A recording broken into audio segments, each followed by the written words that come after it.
President Indian medical association Shri Mayank Naik, मेरे मित्र और सांसद Rajya Sabha, doctor Sarvari Dutta secretary general, doctor Dilip Bhanushali past president IMA, doctor Piyush Jain finance secretary IMA, doctor Rajnish Atam joint secretary IMA. आप लोगों ने पूरी गवर्नमेंट ही बना रखी है।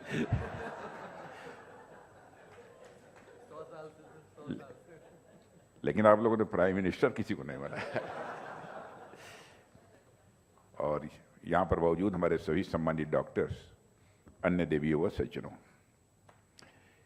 इंडियन मेडिकल एसोसिएशन द्वारा ऑर्गेनाइज इस डॉक्टर डे अवार्ड सेरेमनी में आप सभी के बीच आना, मैं मानता हूं ये हमारे लिए सौभाग्य का विषय है। वैसे जब इलाज कराने के लिए भी डॉक्टर्स के पास जाते हैं तो वह भी सौभाग्य का ही विषय होता है। और जब कभी भी मुझे मेडिकल फ्रेटर्निटी से जुड़े किसी भी कार्यक्रम में आने का इनविटेशन मिलता है तो सहज रूप से मैं अपनी सहमति दे देता हूं। इसके पहले भी एक कार्यक्रम हुआ था, शायद कोविड के दौरान।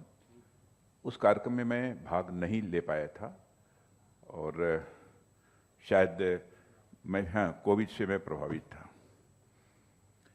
लेकिन वीडियो कॉन्फ्रेंसिंग के माध्यम से उस कार्यक्रम को एड्रेस किया था मैंने। अभी कुछ ही दिन पहले मुझे king George medical university Lucknow के कन्वोकेशन सेरेमनी में शामिल होने का अवसर प्राप्त हुआ था और अपने कैरियर की शुरुआत करने जा रहे यंग मेडिकल प्रोफेशनल्स को संबोधित करने का मुझे अवसर मिला था।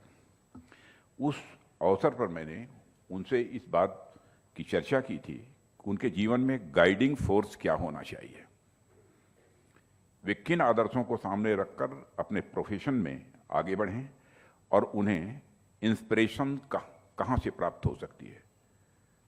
आज जब मैं यहाँ खड़ा हूँ तो मुझे लगता है कि हमारे यंग डॉक्टर्स को इंस्पिरेशन तलाशने के लिए कहीं दूर जाने की जरूरत नहीं है। उनके सामने आप सभी एक शाइनिंग एग्जाम्पल की तरह खड़े हैं। आप सभी ने अपने विजडम, अपने डेडिकेशन, कंपैशन और डिकेड्स ऑफ सर्विसेज से एक्सेलेंस के ऐसे बेंचमार्क्स स्थापित किए हैं जिससे आने वाली पीढ़ियां लगातार इंस्पिरेशन लेती रहेंगी। और मैं एक सुखद संयोग मानता हूं कि महज एक हफ्ते में मुझे एक और नौजवानों को मिलने का अवसर मिला है जो एस्पिरेशंस को सिंबलाइज करते हैं, मैंने एस्पिरेशंस के प्रतीक हैं। तो दूसरी ओर आज मैं उन इमिनेंट डॉक्टर्स के बीच हूं जो एक्सेलेंस और एकम्प्लिशमेंट के लिविंग एग्जाम्पल हैं। मैं इस आयोजन के लिए इंडियन मेडिकल एसोसिएशन को हार्दिक बधाई देता हूं और आईएमए भारत के डॉक्टर्स की सबसे बड़ी प्रोफेशनल बॉडी तो है ही। इसने medical education, professional excellence, ethical medical practices और पब्लिक हेल्थ के क्षेत्र में भी रिमार्केबल कंट्रीब्यूशन किया है। और आईएमए ने अनेक नेशनल मिशंस में, मैं जानता हूं आईएमए ने अनेक नेशनल मिशंस में सरकार के साथ पार्टनरशिप में काम किया है। मुझे विश्वास है कि आने वाले समय में भी ये एसोसिएशन इंडिया के हेल्थ केयर सिस्टम को और बेहतर बनाने में अपना कंट्रीब्यूशन देगा। साथियों, मैं ये मानता हूं कि एक हेल्दी सोसाइटी, एक स्वस्थ समाज ही एक सशक्त राष्ट्र की नींव रख सकता है। और उस दृष्टि से देखें तो हमारे मेडिकल प्रोफेशनल केवल स्वास्थ्य की सेवाएं ही नहीं वो देते, बल्कि भारत की विकास यात्रा को भी मजबूती देते हैं। इसलिए मुझे हमेशा लगता है कि डॉक्टर्स का सम्मान वास्तव में राष्ट्र की सेवा और राष्ट्र निर्माण की भावना का भी सम्मान है।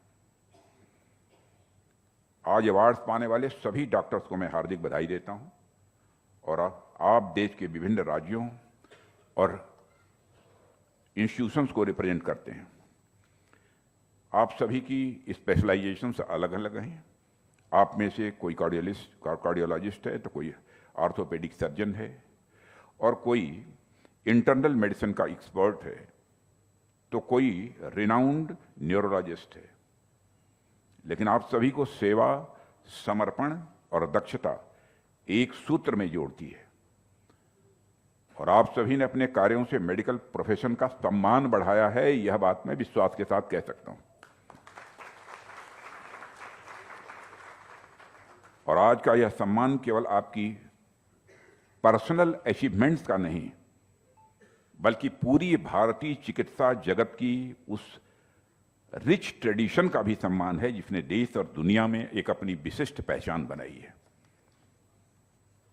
साथियों, एक प्रसिद्ध यूके बेस्ड डॉक्टर के महावर ने मेडिकल प्रोफेशन और डॉक्टर्स की भूमिका पर एक अत्यंत महत्वपूर्ण पुस्तक लिखी है, द एथिकल डॉक्टर।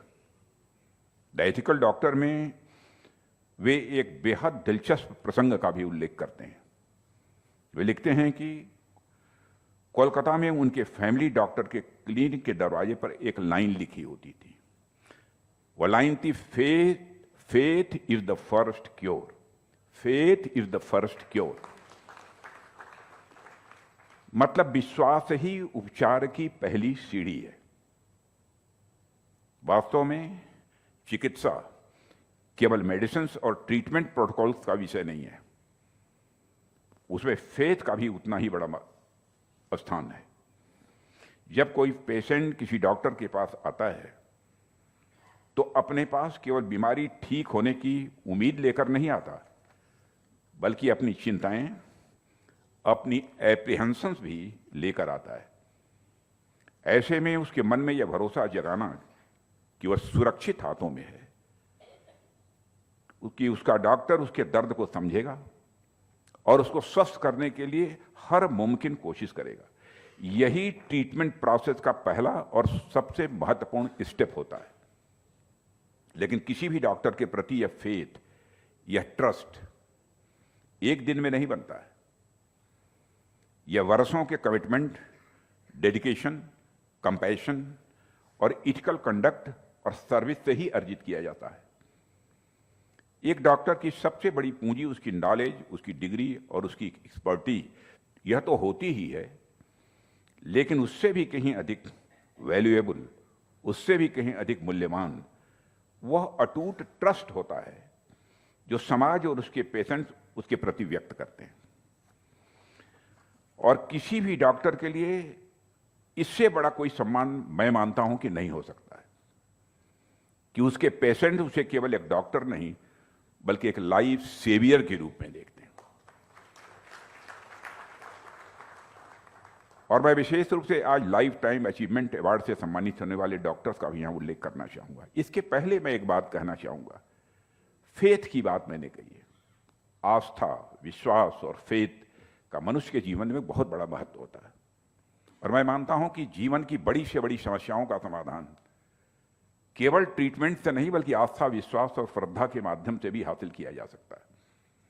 मैं कभी बच्चों के बीच खड़ा होता हूं तो मैं उनके सामने एक उदाहरण रखता हूं।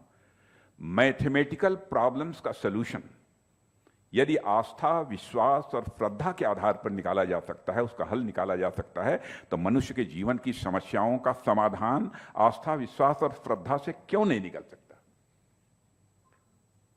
वैसे बच्चों के सामने मैं गया था, जो हमारे आईएएस के ट्रेनीज होते हैं, लाल बहादुर शास्त्री जो मसूरी में जो एकेडमी है, तो उसमें भी मैंने प्रश्न पूछा था और उनको भी मैंने कहा था यह बात